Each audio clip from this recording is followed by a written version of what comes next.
Do your children play outside? Do you worry they're not playing outside enough? Although as a family we make nature play our priority, I still have moments where I feel my children are just not getting outside as much as I would like them to. And it can be so hard to get them off their screens and out into the sunshine. Today, I'll be telling you tips and tricks that help my kids get out more and stay out longer. And hopefully they will help you too.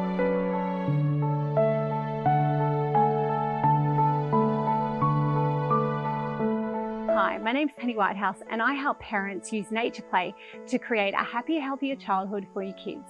If you want simple tips and tricks that make getting your little ones outside easier, don't forget to subscribe and click the bell to get notified when I make a new video. This is a series of videos for different ages, so if you have a child in a different age range, then check out the description below for nature play tips and tricks suitable for the age of your child.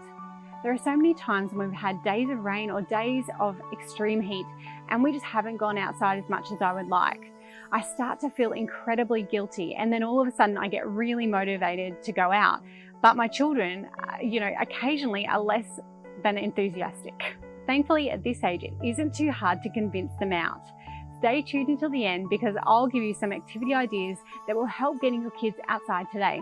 Plus, there's a free printable you're going to love. Okay, let's get into the tips. Number 1, add a little adventure. Kids love adventures. When we were hiking at the Glasshouse Mountains, we created an elaborate story that we had to get to the top or all the blue fairies were going to die.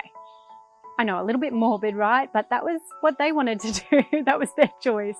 And it actually meant we climbed the mountain without there being any real issues because they really wanted to get to the top. They were so enthralled in the adventure, they forgot how hard the climb was. And on the way down, we really appreciated the scenery a little bit more because we weren't battling against getting to the top. I have to tell you what happened when we reached the top though. When we finally got there, we were thrilled to find butterflies, blue butterflies. My girls were so thrilled. It's something that we'll never forget. And of course, not all adventures are going to end like ours, but there's no reason you can't plant some treasure after you've defeated a sea serpent at the beach. Number 2 is to take some friends. Your second tip is to take some friends out into the outdoors with you. As children grow, they care more about spending time with their peers. So if you're struggling to get them out, invite some friends to come with you. They'll jump off the couch quicker than you say, "Let's go outside." Do you enjoy play dates with your friends? Where do you usually take your kids? Tell me in the comments below. And if you're enjoying this video, please consider giving this video a like. Number 3, give them tools. My kids love tools and they especially love their own tools. They're more likely to come spotlighting with me if they have their own torch, for example, or if we go to the beach, they love having their own sand castle kit. It gives them more autonomy and allows them to use the tools in whatever way works for them. Number 4, take technology outside. If you just can't get kids off technology, start using technology with them outside. Try simply letting them take photos of what interests them, or geocaching, or contribute to some citizen science. Luckily, there's a multitude of apps that take advantage of kids' interest in technology and get them outside and pique their interest in nature. I go into more detail about how to get children off their screens respectfully in the Nature Play Club, and taking technology outside is one of the strategies you can use. The Nature Play Club hasn't been launched yet, but it is launching very soon. So if you're interested, please head over to my website, mothernature.com, and sign up to my newsletter. I'll add the link below. Number 5, set up invitations to play. If your children like more structured activities, set up an invitation to play. I tend to use these after school, but you can use them during the weekends and school holidays too. You can make invitations to play craft related or leave it completely open-ended, or even sneak in some learning activities related to their homework. So for some examples, set up a table outside with Play-Doh and lots of natural materials. Old Play-Doh is best because you can't really reuse it after they get through it with natural materials. Or write their name on a piece of paper and add lots of loose materials and see if they can write their name using those natural materials. Or you could use some printables. So my most popular printable is this nature head. Kids love making the hair out of grass, leaves, rocks, sand or dirt.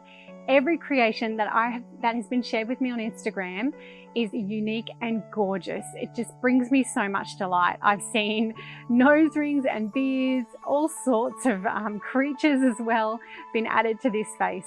I've added the link to this free printable below if you would like to download it. And if your little one does make something, please send me a photo or tag me in your post. I would love to see their little artworks.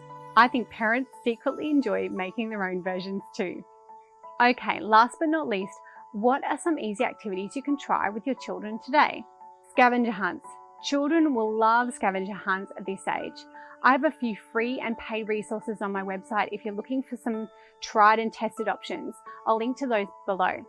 Mud kitchens. This is by far what gets my kids excited and outside almost every day.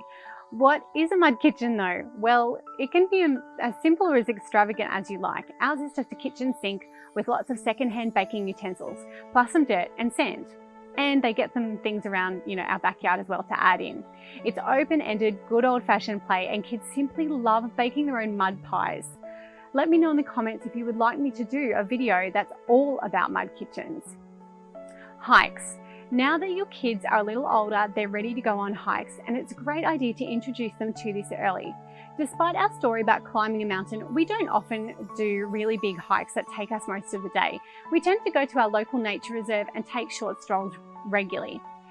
Search your local area and find a space to visit close to your home. You'll be more likely to hike more often when you know it's not too far away.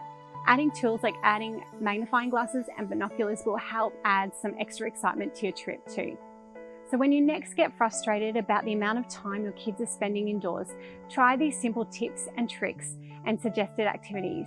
They're bound to soak up some extra vitamin N, not to mention all the other benefits they receive spending time outdoors. If you enjoyed this video and if it was helpful for you, please let me know in the comments below or give this video a like. I'm here to help you make it easy to get your kids outside and allow you and them to reap all the benefits that playtime in nature has to offer. Pop over to my website, Mother Nature, to get more fun and engaging ideas, and make sure you subscribe and click the bell to get notified when a new video is posted.